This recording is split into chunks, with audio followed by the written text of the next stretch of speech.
Let us welcome Mr. Sridhar Anandakrishnan, Dr. Sridhar Anandakrishnan. So, Sridhar Anna, actually, he did his BS from Columbia University, Electrical Engineering in 1983. Then MS from Columbia University, Electrical Engineering. Then PhD from University of Wisconsin and on geophysics. So, he's one of the Glacier person and mostly working on climate change. And already had given last time when Professor was there. It's a very interesting talk we had it in, along with the children. I think you'll be enjoying the second session also. Now, and main interest of he was into green drill. That's another biggest project awarded by U.S. National Foundation. And he was working on various Antarctica and dreams and everything. And most of you already aware that there is a glacier in the name of Professor that's Anandakrishnan Glacier. We are very proud to welcome Sridhar Anna, and it's over to you, Anna. Thank you so much. Thank you, Nandian, and thank you, Satyan. So it's my great pleasure to give this second talk. I'll be talking about climate change and glaciers. So my talk is a fairly high level about glaciers, but really it's more about, and I'm talking now to the young people in the audience, to follow your dreams, to make sure that whatever your interests are, to help society, to help your community, you can do it, but you have to do it through education. That is the best way to achieve your goals, is to get as good an education as is possible, and then everything opens up for you. You can do almost anything that you want to do after that. Okay. So this is a memorial lecture for my father, Dr. Anandakrishnan, Anandakrishnan, and he was passionate about education. He felt that that was the way for communities to advance, for the nation to advance, for different parts of the world to come together. And right from the beginning, from his very early years, as Ranjan mentioned, even when he was a new professor at IIT Kanpur, and he had all sort of responsibilities for his students and his teaching, yet he took the time to establish and to be one of the directors for the local campus school, so that the little children in the school would have a excellent quality education. And he was very innovative. He always thought that children should learn by experimentation rather than by rote learning. He never believed that you should simply memorize things. He thought the best way to learn something was to do it. And so he always provided opportunities for students to do small experiments. Right from the early days, if you ask a question, he won't tell you the answer. He'll say, let's find out. Let's have a look. Let's see how we can learn to understand how plants grow, for example. And this is something that has stuck with me forever. And right from the beginning, he was passionate about education, right to the end. Even in the last year or two, he was involved in educational committees, and as Nanjan pointed out, he worked on the admissions so that people from all communities would have access to engineering schools in Tamil Nadu, rather than just those people with access at the higher levels. Anybody from any background, any education level, any part of the state would have equal access. And I think that is his greatest legacy, is his passion for education, bringing everybody forward. He also was very proud of his family. Here is two of his grandchildren. They were his great love and things that kept him moving forward, making sure. And of course, through all of his years, he had the support of his family and my mother was there. I don't think he would have achieved as much as he did without her support and advice and counsel through all the years. And so it's really a testament to both of them. This lecture is really for both of them, not just for my father. So I'll be very fairly short here. I'm going to be talking about glaciers.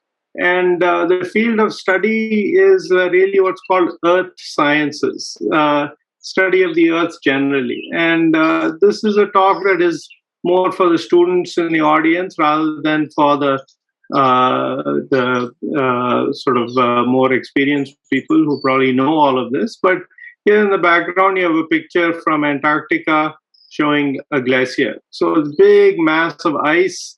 And then in the front, you have some ocean and so on. So this is a part of the Earth system. All of you live in villages or cities. You have mountains and rivers, and perhaps you live near the beach, and you have the ocean.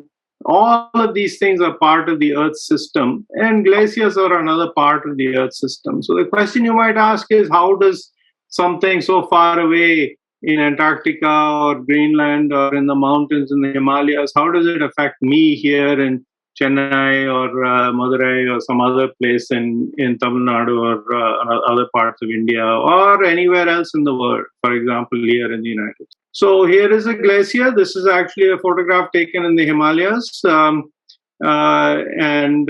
is up past Gangotri Glacier, and you can see mountains in the background, and in the foreground, in the front, you have this white area with some footsteps on it, and this is snow and ice that's collected up in the mountains. And if you collect enough of this snow and ice, then you form a glacier, and that's what we have here. A glacier is like a river, but instead, as all of you know what a river is a body of water. It's flowing in the river channel. There's a river in Chennai. There's rivers all through Tamil Nadu, very famous big rivers. They carry water, but a glacier is very much like a river, but it's made out of ice. Ice and snow collects, and then even though ice and snow, those of you who have a refrigerator or a freezer, you can take a piece of ice out of the freezer and look at it. It seems so hard. It seems, how can this thing flow like water? Well, even then, if you take enough ice and put it together, it can actually flow in the same way that water flows. And I'll show some pictures of it in a minute. Rivers also flow downhill. All of you know that. The rivers form up in the Nilgiri Mountains or up higher in the Ghats, and then they flow down towards the coast, and they go from high places down to low places. Rivers flow down the hill because of gravity. Water is pulling the water down towards the ocean. Similarly, glaciers flow down. So if you think of a glacier as a river made out of ice, that's a very good way to think about it. Rivers collect water, so it rains. The monsoons hopefully will be coming soon in Chennai. I don't know whether they're a little bit late this year, but eventually the monsoons will come, and all that water will fall on the fields and in the mountains and the hills, and it'll collect into the river valley, and all of that water will flow down through the valley towards the ocean. Similarly, glaciers will collect snowfall. You can see in the background, all the snow is falling on the mountainside. All that snow will collect and come down through the glacier. Rivers end in the ocean. So rivers flow down and they come out, in the beach in Chennai or some other place, and they go out into the ocean. Similarly, glaciers also eventually end up in the ocean. Sometimes they end up in the land, sometimes they end up, in lakes and so on. But eventually, everything ends up in the ocean. The oceans of the world are the lowest spot that things can flow into. Everything eventually ends up in the ocean. Here is a photograph of a glacier in Greenland. And you can see it, those black stripes or rocks that are sitting on top of the ice, and you can almost see how it's flowing just like a river. It's curving around through the valley, and you can feel that you can almost see the flow of it. So even though this is a solid material, this ice is a solid material, it acts like a fluid. It'll flow around these obstacles. It'll follow the valley. It'll move in these very smooth curves. And then it ends up, as I said, in the ocean. In the frontier, the blue-green area, that's the ocean. And this glacier comes down and it drops into the ocean eventually. It'll break up into big pieces called icebergs, and then those will melt over here.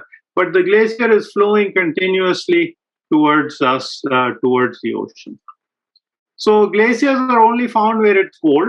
So up high in the mountains, in the Himalayan mountains, there's thousands and thousands of glaciers.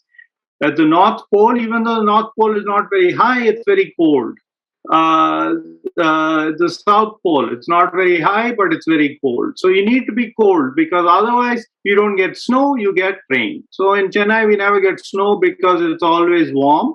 But if you go up into the high Himalayan mountains, it's quite cold, and so you get snowfall. And the glaciers need snow. If it's rain, then it turns into a river, and that's a very different thing. At the North Pole and the South Pole, it's cold all the time because they're far away from the direct rays of the sunlight, and so it is always cold at those areas. So you always end up with glaciers in those areas. So this is a map of the Earth. Here you have this map is with North America, Europe, Africa, and South Africa. And the reason I've oriented it this way is because you can see Greenland here in the blue on the top, and Antarctica in the blue on the bottom. And those are the big places where lots and lots of glaciers are. If you were to rotate the upper map just a little bit, then the Himalayan mountains would come into focus. And that's where there's also glaciers, but they're relatively small, even though they're quite big. Compared to Greenland and Antarctica, the glaciers are the biggest here in Greenland and the biggest here in Antarctica. And we call that an ice sheet. So when you have lots and lots of glaciers covering the whole landscape, we give it a different name. They're still glaciers, but we just give it a different name. Greenland is near the North Pole, Antarctica is near the South Pole. So if you want to remember that, this is a polar bear. I hope some of you children in the audience have seen picture books or television programs about polar bears. These are very large and fearsome bears. They're always all covered in white so that they don't stand out against the background. And they live in the north. They live up near Greenland and the North Pole.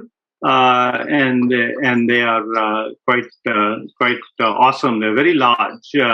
They can be 4 meters in length and very, very strong, very powerful. These are penguins. Penguins live at the South Pole. I hope all of you have seen pictures, picture books, television programs about penguins. Penguins are remarkable in their own way.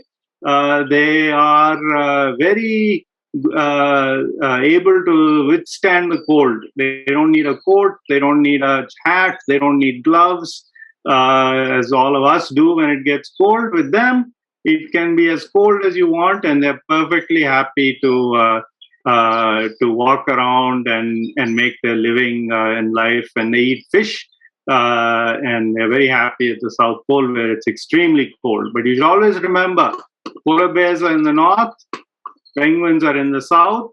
So if anybody ever shows you a picture of a penguin and a polar bear together, then that's not a good picture. That's been fake. So always remember, polar bears north, penguins south. So this is Antarctica, and as I said, we call this an ice sheet. I'll show you in a minute how big Antarctica is. But for those of you who have a feel for numbers, for example, this is 3,000 kilometers. So all of you students, I want you to write in the chat how big India is from north to south, and how big India is from east to west, and then you can picture where India will fit on this on this image. And all of these pretty colored pictures, they're individual glaciers. So we call them, this is called Thwaites Glacier, it's here, and David Glacier, it's here, and so on.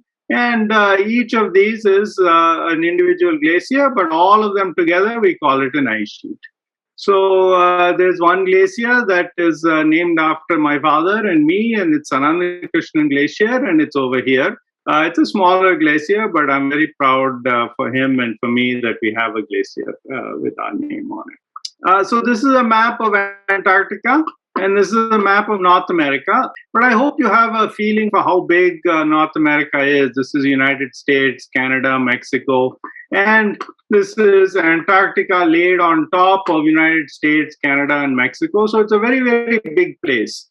India is also quite big, but India would fit in this area in here and in one part of it. And so Antarctica is a big place, but it's all covered with ice.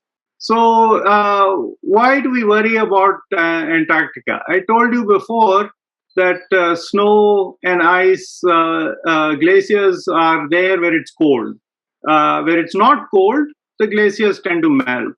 And this is a graph showing the temperature over the last 100, 150 years or so. And the vertical scale is how the temperature is changing over the last 150 years ago. So 150 years ago, it was this temperature. Today, it's almost 1 degree centigrade warmer than that. Now, 1 degree centigrade doesn't seem like a lot, but in some places, it makes a difference between forming snow and ice and forming water. And so there's glaciers, these glaciers are being affected by it. When it gets warmer, then instead of having snowfall, you're going to have rain. Instead of these glaciers flowing down, they're going to start melting instead. And so this is the big problem that we have, is that the global temperatures are rising. And I hope that you're aware of that and that you're paying attention to it, because it's going to affect all of our lives. The summers will grow hotter, the weather patterns will start to change, the oceans will start to change as well. So this is something we need to pay attention for. My particular focus is on how it affects the glaciers, and I'll tell you why that's important for all of us. So the way you can think about an ice sheet is that it has income, snow falls on it, and it has expenses, which is expenditures, which is melt from it. Now, all of you, I hope that this picture in the middle is what's called a piggy bank. I used to have one when I was a child. Some of you might have a box that you keep your change in, and your parents will give you a few rupees every so often for your own use. And you'll put it in the piggy bank. And then if you want to have an ice cream or something, then you will go and or an apple, or you want to buy a comic book, you'll go out and you'll spend some money. And if the amount of money that your parents give you every month for your comic books is the same as the number of comic books that you have, then it's not a problem. But if you start buying too many comic books, and your parents don't give you any extra money, then your money that you have in your piggy bank, in your box, will start to shrink. The same thing happens to a glacier. If you start to melt, and I told you when temperatures rise, then the glaciers start to melt. If the glaciers start to melt fast, then the ice sheets the glaciers start to get smaller, the ice sheets start to get smaller. Antarctica, the amount of ice in Antarctica gets less, the amount of ice in Greenland, it gets less also. So you should think in terms of your own experience at home of having a few rupees that you try to save, or you can spend that money on ice cream cones, apples, and comic books. If you do that, then if you start to spend more and more, then the amount of money that you will have saved will become less and less. So the same thing happens to an ice sheet. Now, why does this happen? That we are putting carbon dioxide, CO2, into the atmosphere. And this happens when we burn coal, oil, gas, all these things that are so useful for us. We have to burn gas in our kitchen to cook our dinner. We have to burn gasoline and petrol in our cars and motorcycles and two-wheelers to drive, and in our buses to go to work and to school and so on. So it's very, very useful. But at the same time, the burning of that petrol, the burning of that gas produces carbon dioxide, which is stored in the atmosphere, and it makes the world warmer. And so the more CO2 we put, carbon dioxide, CO2, same thing. The more carbon dioxide we put in the atmosphere, the warmer it's getting. So the more cars there are on the road, the more oil and gas and coal power plants there are, then the warmer the planet gets. The warmer the planet gets, then the glaciers start to melt more and become smaller. So again, just to remind you, because of carbon dioxide, over the last 100 and 150 years or so, the temperatures around the planet have been increasing, and that is seen both in places where people live, like in Chennai and here in the United States. Temperatures have gone up, the summers are hotter, the nights are warmer, all of that, but also in the high Himalaya regions where the glaciers are, at the North Pole, at the South Pole where the glaciers are, it's gotten warmer there also, and so those glaciers start to melt. One consequence of that glacier melting is that the oceans start to rise. And so if you go to the beach in Chennai, you can look out over the ocean, you can see where the waves come in every day. And of course, that changes day by day. But on average, the waves come to a certain height on the beach in Chennai or the beach in Mahabalipuram or the beach in Kanyakumari. It comes to about a certain place. Well, in 50 years' time, you'll find that that level will have gone up because the glaciers have melted and all that water, I told you before, all the water ends up from rivers and glaciers eventually ends up in the ocean. And so then the sea level will rise. And of course, if there's any communities that are living along the coastline, along the beaches, along the areas like that, they'll be affected by this sea level rise. And so all along the coastlines of India, in Mumbai and Kolkata, in Chennai, all these big Visakhapatnam, all these coastal communities will be seeing the effect of this, even though the glaciers are far away in Greenland and in Antarctica. Even then they will affect conditions in Chennai. So here's a picture of a glacier. On the left-hand side, this glacier is called Muir Glacier. This is a photograph taken in 1941, so almost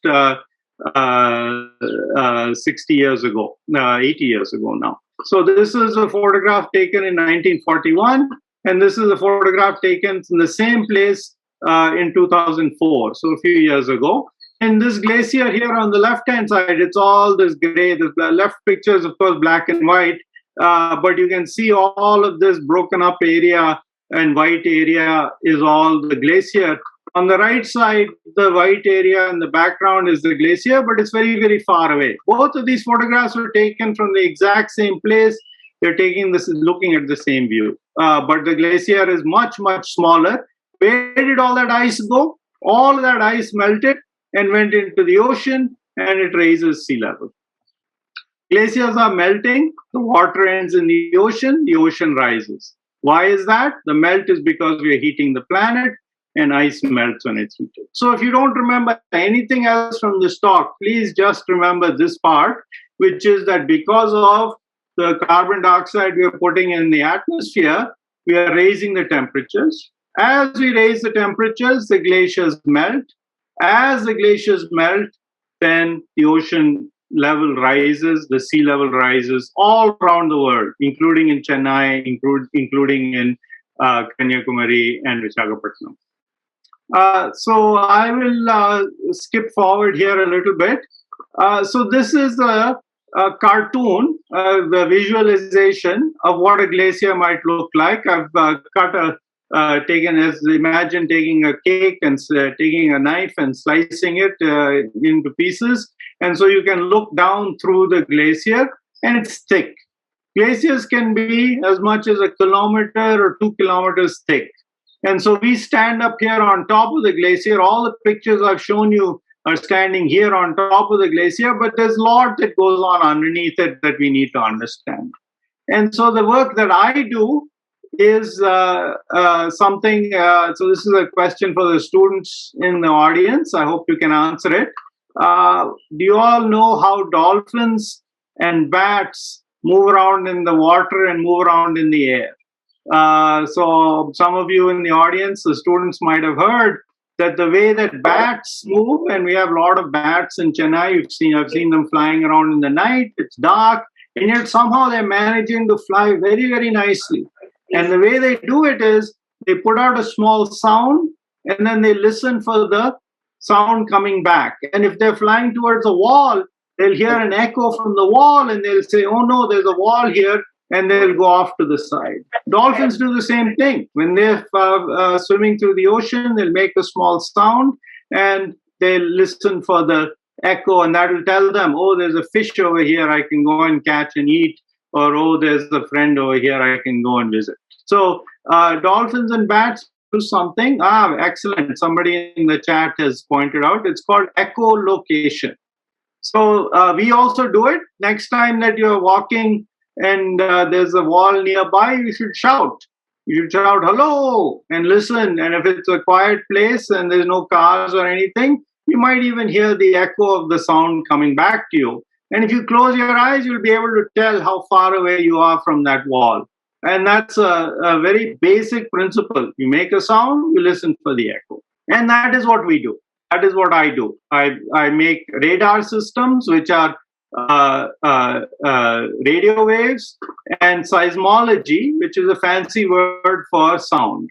So you can either send a radio wave into a glacier, or you can send a sound wave into a glacier in much exactly the same way that dolphins and bats do it. We do the same thing.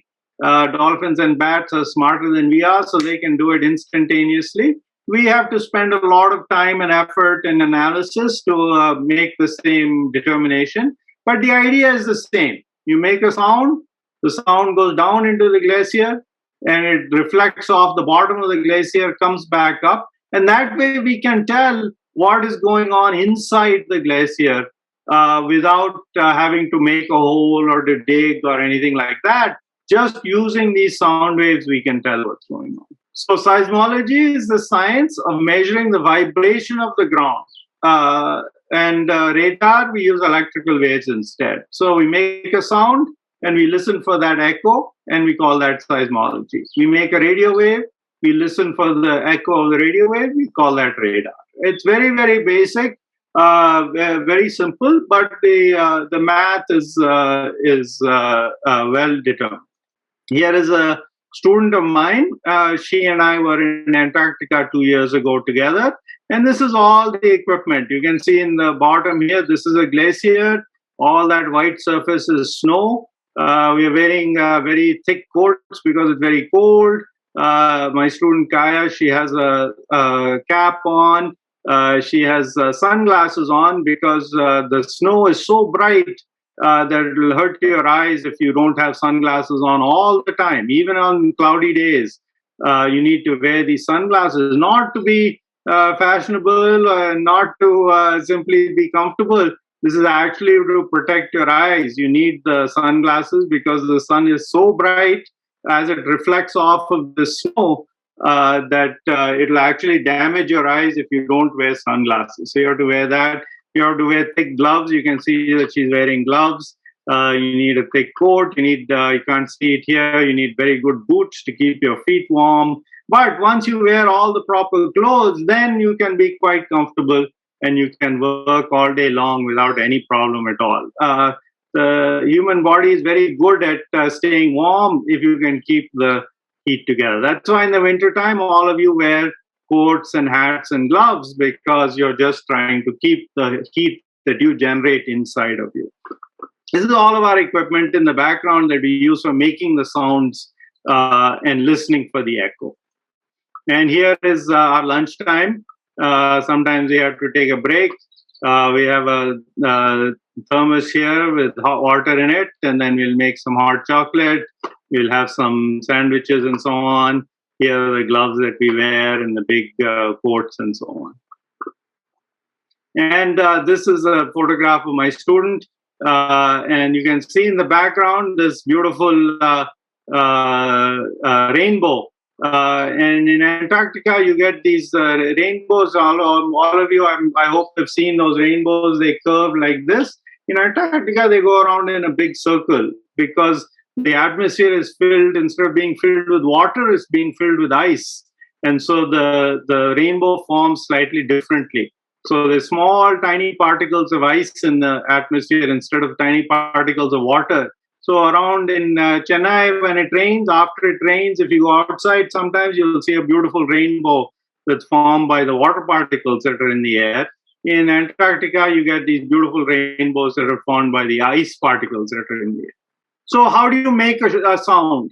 So bats and dolphins have their own way of making a sound.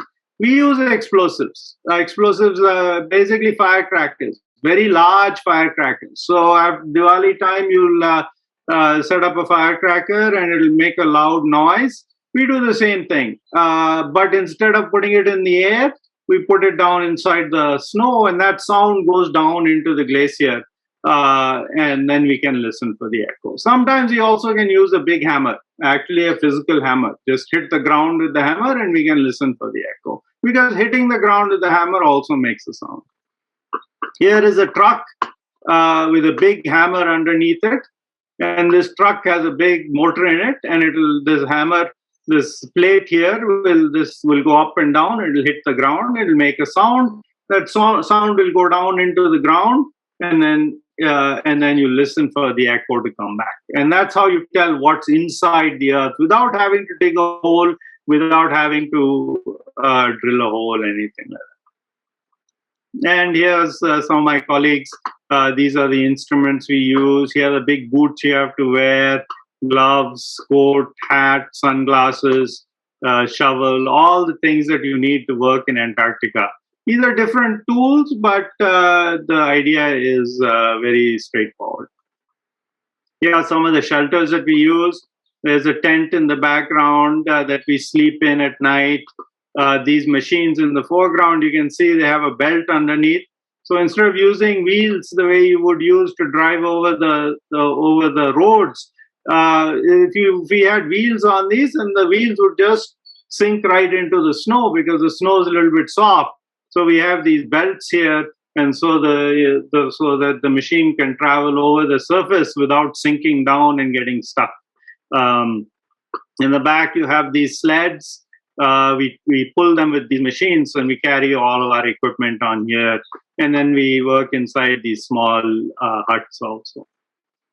Sometimes we use bigger equipment. So this is a big drill to make a hole that we can put our explosives into. So what can you learn from all of this work?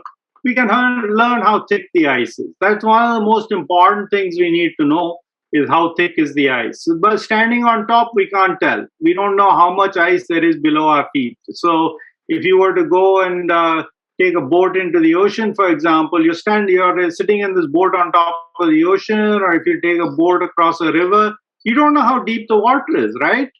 You can only see down a little ways, and then after that, you can't see any further. So you don't know how deep the water is anywhere. This is the same thing here. We don't know how deep the ice is, and we need to know, and so we use these methods. Once we know these things, how thick is the ice, what's below the ice, then we can figure out what future sea level will be like, right? If the temperature rises, what will happen in the future? So let me see if this plays. So this is a small video. I hope you can see it.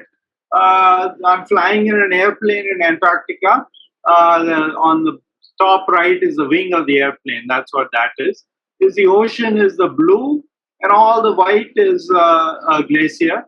And we're circling around this glacier. It's an island, actually. It's an island with a glacier on top of it. You can see the big pieces of ice that are getting ready to break and fall into the ocean. You can see in the bottom some pieces of ice that have broken off already and that are melting. And we're going to sort of circle around. And you can, I think coming up, you'll see some penguins and so on.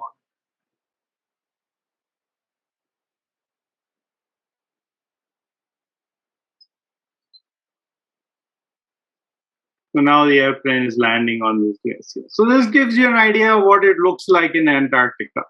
And I hope that if you are interested in earth sciences, that you will pursue this and you can move forward and actually go there. A lot of work is done, supported by the United States Air Force and by the National Science Foundation. And this is one of my students also. And here's some pictures showing how we work. Here's a tent that we will live in and sleep in and so on. And all the equipment that we need comes in these boxes. And then this is a machine that we use to drive around on the surface. More pictures in Antarctica. This is inside one of the cooking tents. There's a stove here that we cook with. But even inside the tent, it's quite cold. So you need to be wearing your boots. Here you can see my student here. He has big blue boots on, keep his feet warm. He's got his hat on. So even though you're inside the tent and you're having dinner, you still need to wear all your clothes. So it's cold all the time. Here is the surface. Here's a small tent. And you can see what the surface looks like. Sometimes equipment breaks. You have to be able to fix it. So you need to have a very good education, very good background. We'll be very practical. You need to be creative. Here's another one of my students. It's dirty work sometimes. So you have to be ready to get your hands dirty. This is not all computer work. This is not all paperwork. This is actually working in the field. And sometimes it's hard work. Sometimes it's work that is more computer based. And here's more photographs. This is a small tent that we will sleep in. And here's all snow and ice here. Temperatures are about -10, -15, -20 degrees centigrade. So finally, ocean and air temperatures are rising, leading to breakup of the ice. And the oceans rise when the ice sheets shrink. We can act. Carbon dioxide is the big problem. We must reduce our oil and gas use. So I encourage all of you students to be careful about that. Turn off the lights when you leave the room. Try and reuse as much as possible. But also talk to your parents, talk to your teachers, and encourage them to work as a society, as a government, as many governments around the world, to try and reduce our CO2, to put up more renewable energy sources like solar panels and so on. So thank you very much for doing your little bit to help the environment. Here's a photograph of an emperor penguin. This is the largest penguin in the world. It's about 1.5 meters tall. And he or she is also thanking you for doing your bit to help the environment. So with that, I'm happy to take any questions, and I encourage you to study hard.